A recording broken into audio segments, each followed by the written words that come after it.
Welcome to the Sanity and Success Podcast, the show that restructures how we approach life, work, and balance.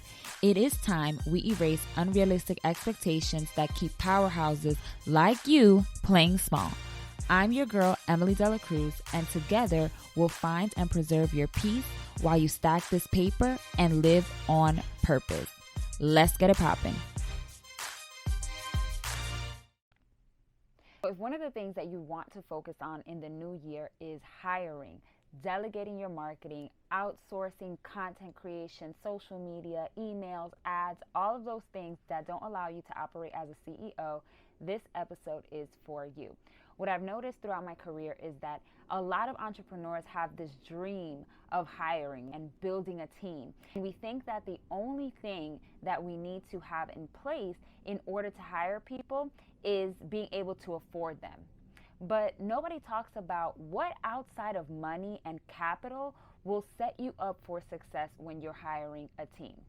You're overwhelmed, you're overworked, you have a budget, but you just don't really have a clue what to do next. So if that's you, definitely keep on listening. Let me know if this sounds familiar. Here's what usually happens. You hire and you don't have any documentation on what you are delegating and how you are transferring information. Your new hire shows up and you walk them through what they are supposed to do, aka tasks, without giving them context on what they're supposed to own, aka workflows and metrics. But you forget, or maybe you don't realize, that it is helpful to give context to what results that person is supposed to be owning, aka their workflow. And I'll give you an example. You might hire a social media manager or a VA to help you with scheduling posts on social media and general content creation. Those are tasks. The workflow that is assigned to that, the actual outcome that you want from social media and content creation, is lead generation. So when you are hiring for the workflow of lead generation, social media is just something that supports that. And often we get frustrated because we're wondering why our social media manager just doesn't seem to get it right. Why is social media not driving sales? Why aren't they writing the right captions? Why aren't they creating the right calls to actions? Why aren't they developing the right types of posts? We're holding our social media manager or our VA to a standard of results that we might not have provided context to them in the first place. And then what ends up happening is you are still in the middle of everything. Your team needs your feedback on every little thing. You find yourself being the helicopter boss, micromanaging every deadline, every task, every timeline. Your expenses have increased, but your output has not decreased. You're still working just as hard, if not harder, than when you were just a one-man or woman show. And then what happens? You're ready to throw the whole business away. You're ready to just go back to doing it yourself. And you're saying, F help. F this team, F hiring people. I'm just going to do it myself, because every time that I hire somebody, they don't know what they're doing or they don't get the results that I'm expecting. If that's you, screenshot this right now and let me know on your Instagram stories, because I really want to know how many of you guys are really struggling with this, because from my jobs to my consulting gigs to even my own business, I have seen this over and over and over again. And the frustration and the fear that comes with feeling like you hired the wrong person, or like your hire is not going to allow you to generate more revenue like you originally thought. But there's a question that I really want you to consider. Are they incompetent, or was their training incomplete? Ain't it crazy how similar both of those words are? How both of those words sound just so close? Incompetent, incomplete, right? You have to slow down and really position yourself to be able to hire and train effectively.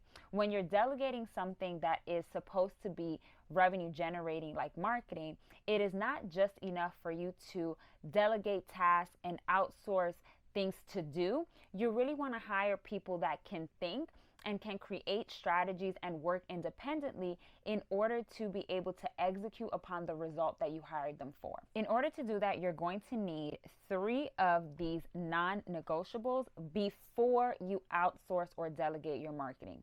The first thing that you're going to need are guidelines, documentation. There is a whole bunch of stuff that lives inside of your brain, and when you don't properly transfer that information, your team constantly is going to be set up to fail and disappoint you.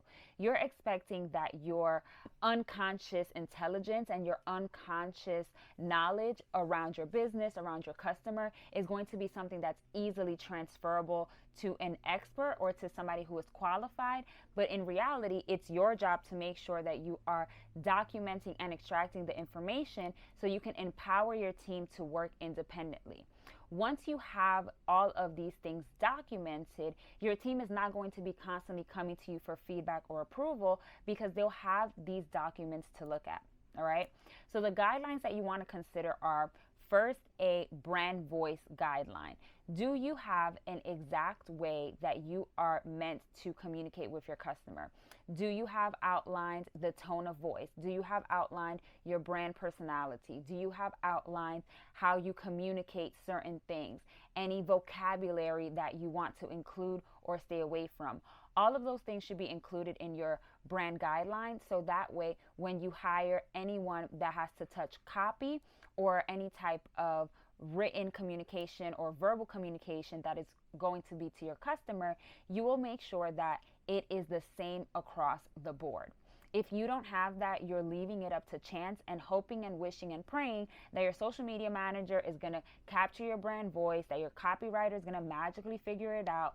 And again, you're going to be stuck reviewing, revising, editing, and doing all of the things that you did not sign up for when you paid an expert. The other guideline that you need to have is a customer journey map. How does your customer feel and what does your customer do in each stage of the buying journey? And I'm going to do another podcast episode on this, really just diving into the customer journey as a whole. But for the sake of this episode and to give you some context, the customer journey covers everything from where they are pre-purchase and how they find you, how they learn about the solution that you're offering, all the way through after they purchase and how you get to retain them and get them to refer you. If you don't have this mapped out, if you aren't exactly aware of how your customer is feeling and what they're doing at each stage of the buying cycle, when you're creating things like email sequences and building out sales funnels and writing copy for ads and setting up landing pages and doing all of the things in the marketing department, your VA, your marketing coordinator, anyone that you hire is not going to be empowered to make decisions because they're not going to understand what this particular piece of content or technology is supposed to be doing for your marketing workflow and what result it's supposed to get. So it's very important to understand when you're in lead generation mode, what are you saying and who you're speaking to? When you're in the sales process and you're trying to convert someone, what are you saying and who are you speaking to? And once they become a customer, how do you decrease buyer's remorse? How do you increase satisfaction and get them to return and buy from you again and also refer family and friends? The other guideline that you really are going to need is a marketing plan, right? We forget about creating a marketing plan. Every single day we wake up and we're like, what are we going to post on social media today? What are we going to post about on stories today? What am I going to go live about? Oh my God, I need to write this week's newsletter. Oh my gosh, I need to update this random thing. And we're constantly in this reactive mode instead of being in a proactive mode.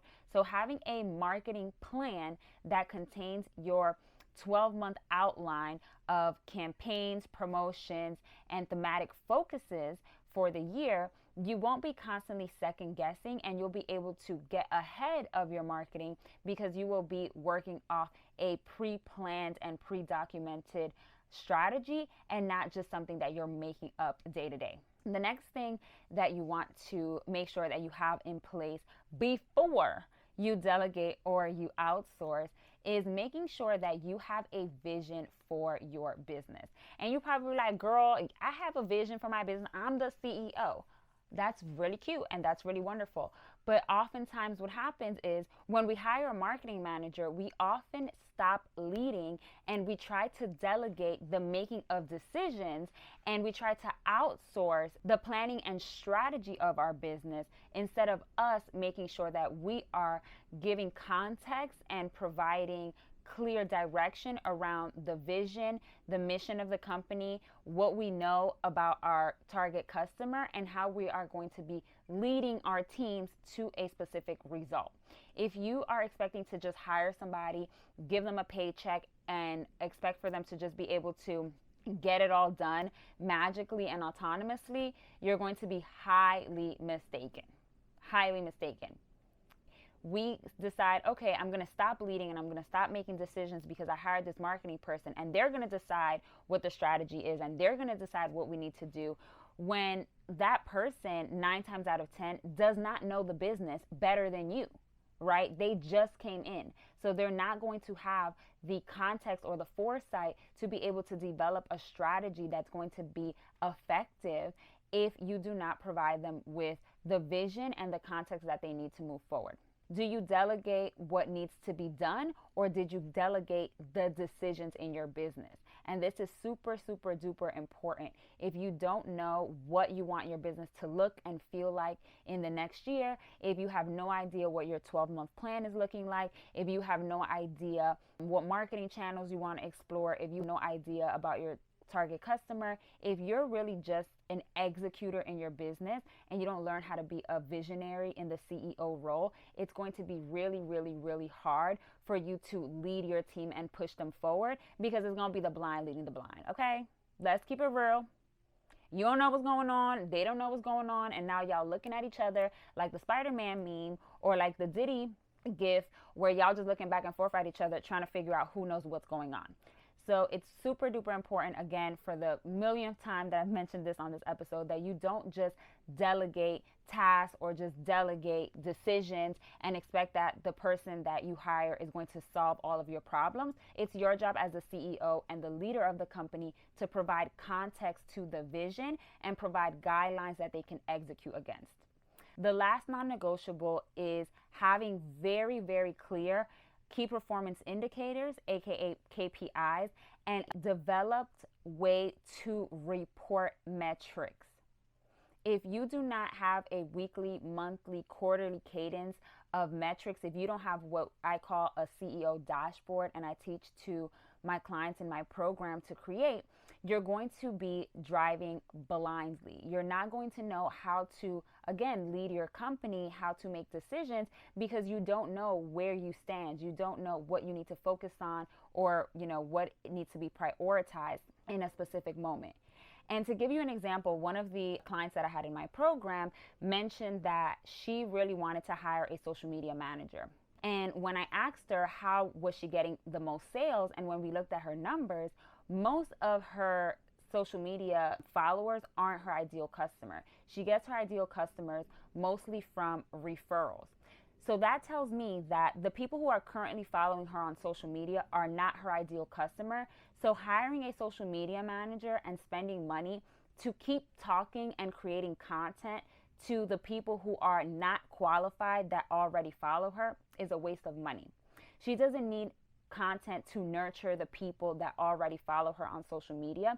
She needs to get more visibility, and she needs to get the content that has already performed well on her social media page in front of other people's audiences. So that can be through ads, that can be through joint lives or joint webinars, it could be through speaking engagements, it could be through press, partner interviews. But what she needs to do is get into the communities and get into the spaces where her ideal client exists and bring them back to her social media page, versus hiring a social media manager to just keep posting content and content and content over and over again and hoping that she gets discovered. She's really doing it backwards. But without being able to look at the metrics and without being able to understand marketing data, we start to hire and make decisions and bring people on that aren't always the best, because again, we're blind, right? We don't really know what we're doing. We're kind of guessing our way through everything instead of being able to look at the information that's in front of us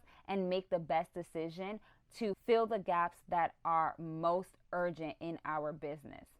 When you don't have KPIs, when you don't have metrics, when you're not tracking, what also happens is that your staff and your team members don't have any system of accountability.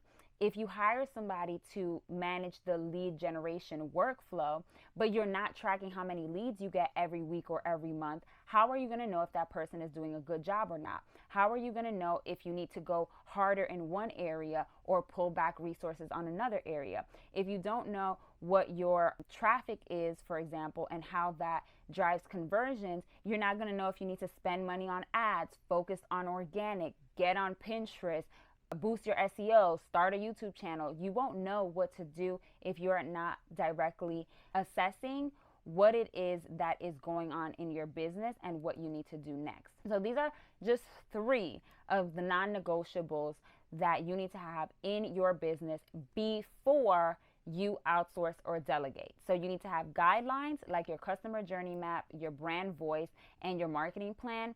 You need to make sure that you have a vision so that you can confidently lead your team throughout the next year and the years to come. And you need to make sure that you have key performance indicators and a CEO's dashboard that you are tracking at a certain cadence so that you can be able to make decisions from an informed place and not just from guessing and vibes.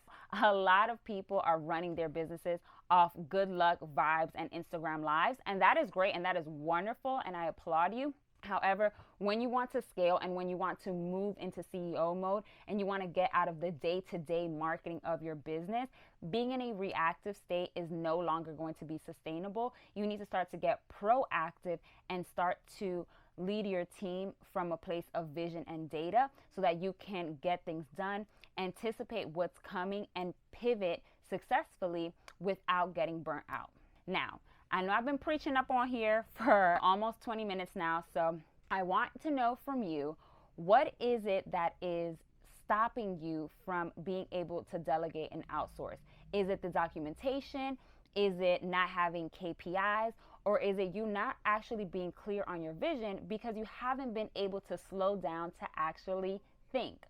I want to know, so definitely make sure you let me know over on Instagram, let me know on stories, or go ahead and leave your comment in the Instagram feed so that I can know what to help you guys out with, what you want to see more of, and really get you all the information that you need on this podcast.